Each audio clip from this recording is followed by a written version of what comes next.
Second verse, definitely not the same as the first. This is Sega Masters.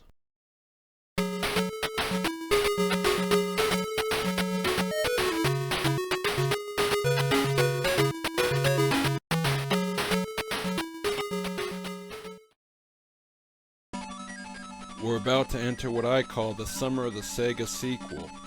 During the middle months of 1988, 5 of Sega's franchises received new entries all in a row, most of which took their respective IPs in some strange directions.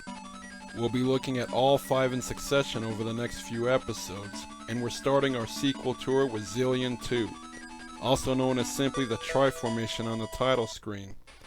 And it is the follow-up to Sega's attempt at a Metroid-style adventure that was spawned from an anime series. As a quick refresher, the Zillion anime was co-produced by Sega and Taxuna Productions and ran on Japanese television during the summer and fall of 1987. And like many animated programs, a number of tie-in products were released, including a laser tag game and a pair of cartridges Sega eventually published for the Master System. We covered the first Zillion cartridge back in episode 40, and while a few shortcomings kept it from reaching the level of Nintendo's classic game, its unique gameplay still helped it stand out from all the simple arcade-style cartridges that populated Sega's console for much of its early life. And now, not even a year after the original's release, we have the second chapter.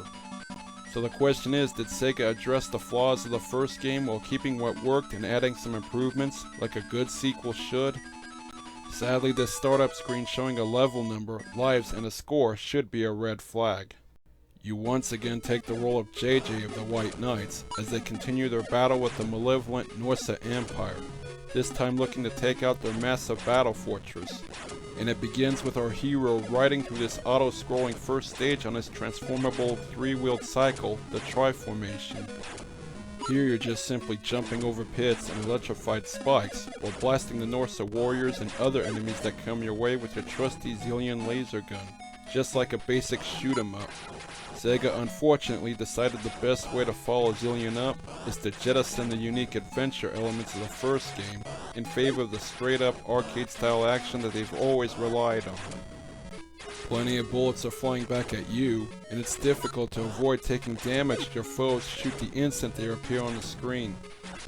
A few power-ups are available to aid you, such as Z icons to boost your weapon's power and health restorers. The controls are mostly responsive but also use the reverse NES standard, and you suffer more than a few unfair deaths should you get the buttons confused.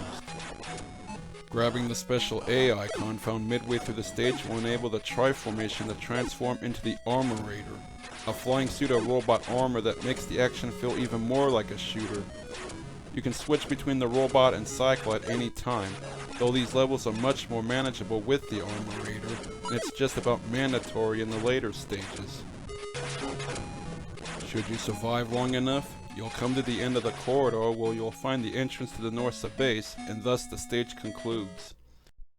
The second level finds JJ continuing his mission on foot in a platformer setting, which may resemble the first game on the surface, but again none of the adventure elements from that entry are present.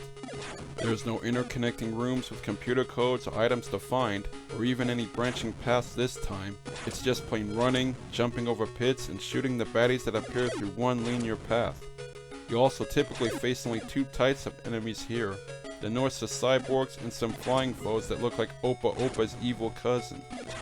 The character sprites are certainly large enough with some okay details, but the animation is pretty stiff. Like the first game, JJ has to rescue his comrades Apple and Champ, who are each being held in the second and fourth levels. However, they're easily found in side rooms which are pretty hard to miss, and when you reach them they just disappear without saying anything. Then you simply continue on with the rest of the stage. Just like any other platformer, this level concludes with a boss battle, something that wasn't really present in the first Zillion. A Norse commander awaits you at the end of the stage and you must best them to continue your mission, though they're your basic encounters with nothing special to them. Just dodge the shots and fire back while attempting to outlast them, with no real strategies needed. Triumph over the boss and you get to move on to another shooting stage. TriFormation alternates between shooting and platforming through 8 total levels, culminating in a final showdown with the Norse leader himself, Baron Rix. The shooting segments aren't terrible, they just don't contain very much outside of the basic ingredients, and hardly anything new is introduced the further you go other than more enemies. The only real addition in the later vehicle levels is the ability to swap characters, and even that is lacking. If you remember in the first game, once you find Apple and then Champ, you get a greeting from each one that hints at their respective personalities before you are allowed to take control of them. Each character had their own attributes to add a bit of strategy and variety to the action, and you were able to switch between the trio at any time. TriFormation also allows you to play as Apple and Champ once they're liberated, but in a very limited fashion. You can only call on them once during the vehicle levels to take JJ's place, and they're basically just palette swaps of the main character with no unique abilities or personalities. You only really need them to step in when you're running low on health, and that's about all they're good for here. At least the shooter stages seem like they had some effort put into them. In contrast, the platforming stages come off as banal exercises in frustration. All the even-numbered stages are essentially identical except for the color schemes, which can be a little nauseating, like in the 4th stage we're seeing here. Enemies seemingly pop out with every other step you take, and JJ has to stop in place to shoot back, leaving you vulnerable to all the bullets coming your way. Adding to the frustration is how getting hit in mid-jump will instantly cause you to plummet to the ground, and taking a shot when attempting to leap over a pit will usually not end well. The background music isn't too terrible, but doesn't compare to the cool exploration tunes of the first game, and the sound effects are just there like always. The game ends when all your lives are lost, but you can hold up and push both buttons together to continue up to 3 times. So on its own, TriFormation is merely an average cartridge with uninspired gameplay. As a sequel to Zillion though, it's nothing short of a disappointment. One that feels too much like a rush job on Sega's part. Forget this entry and stick to the original, which at least tries to be something special. And since Sega never made a Zillion 3, this cart serves as an unfortunate conclusion to the saga.